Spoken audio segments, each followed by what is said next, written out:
Congratulations to you both on the news. Cheers, mate. Appreciate it. Just one question, if I may. Now that you've had the Honda for a while, how would you rate it against the old favorite WR250R? Thanks for the inspirational videos. This is really splitting hairs and there's a bee's dick in it. Either of these bikes are fantastic and I wouldn't be disappointed with whichever one is in my garage. But in saying that, if I had the choice right now, I would keep the 300L. I've got good suspension on it, so that fixed the main issue of the 300L, and it now has the benefit over the WR of that bigger motor. Now, it isn't much of a difference being 286 cc's, but that extra torque and the power, as well as the torque being available lower in the rev range, completely changes your riding experience. I stall less off-road. It also holds highway speeds far happier than the WR250R did. I found with the WR250R, if I loaded up with my camping bags and me on the bike and I got even a little bit of a headwind, it was a struggle to hold 6th gear. There are some downsides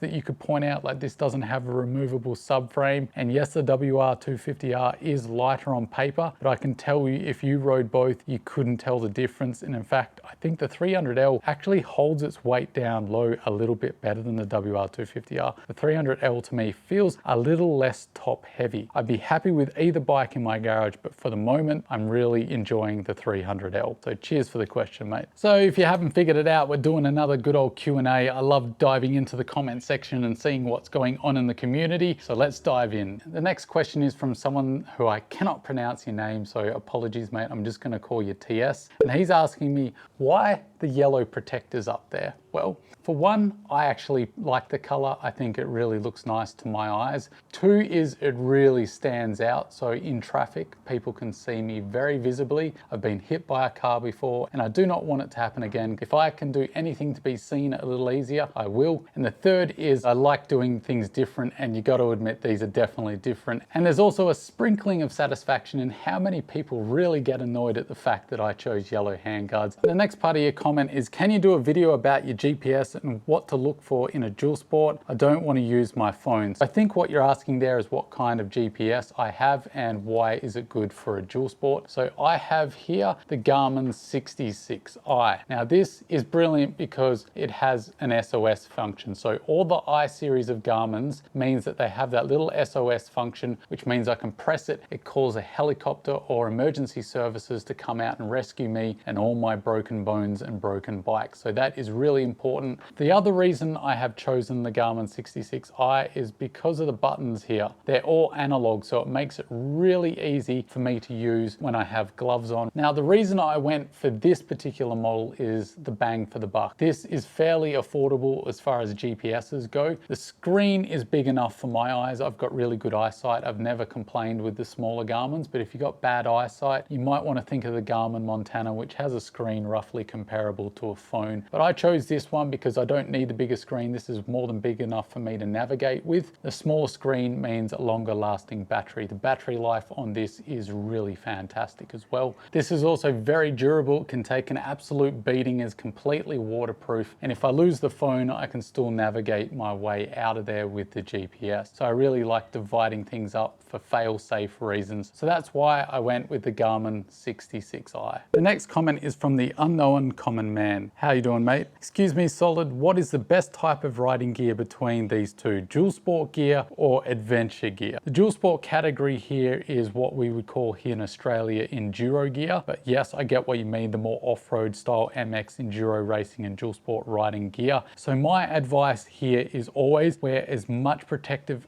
gear as you possibly can. The adventure gear really isn't made to be as protective as possible. It's definitely better than road and touring gear, but when you compare it to MX boots or full body armor, knee guards, it just cannot compare. I would definitely wear as much protection as I can. Now, it feels awkward when you start out. You're going to first put it on and think, my God, I've made a mistake. I can't feel what my bike's doing. I feel really awkward. I've made a huge mistake. I went through that and I've had lots of people tell me the same. But if you push through that, I promise you within your first ride, you're going to forget about it about 3/4 of the way through, and you're going to be very thankful when you do eventually crash it and you walk away. Really, I I would encourage you to wear as much protective gear and the best protective gear you can afford. So that's my advice, mate. Cheers for the comment. The next comment is from David. He's saying, I'm watching from Canada, BC. How you doing, mate? Love watching you riding. Lots of fun. Cheers, man. I haven't got off-road nearly enough this year. I really feel quite bad about it, but it's just one of those things. You're saying we are lucky to have great riding here in Canada, close to my home, plus not bad riding in the US as well. Yeah, from the videos I've seen, Canada and Australia are very similar. They're having lots of great spaces to ride dual sports off-road. David says he's currently riding a DR650, so fantastic choice of dual sport, mate. Can't say enough good things about them. You're thinking of getting a KTM 390 or a Honda 300 Rally. I'd say the Rally if you're going to be doing more off-road, and the 390 if you're going to be doing more on-road. But what I really wanted to highlight here is Dave is still riding at 73 off-road on his DR650, which I just think is amazing and is just motivation for all of us who make pithy little excuses for not getting off-road. If Dave can do it at 73 with a big grin on his face, anyone can. And cheers for the comment.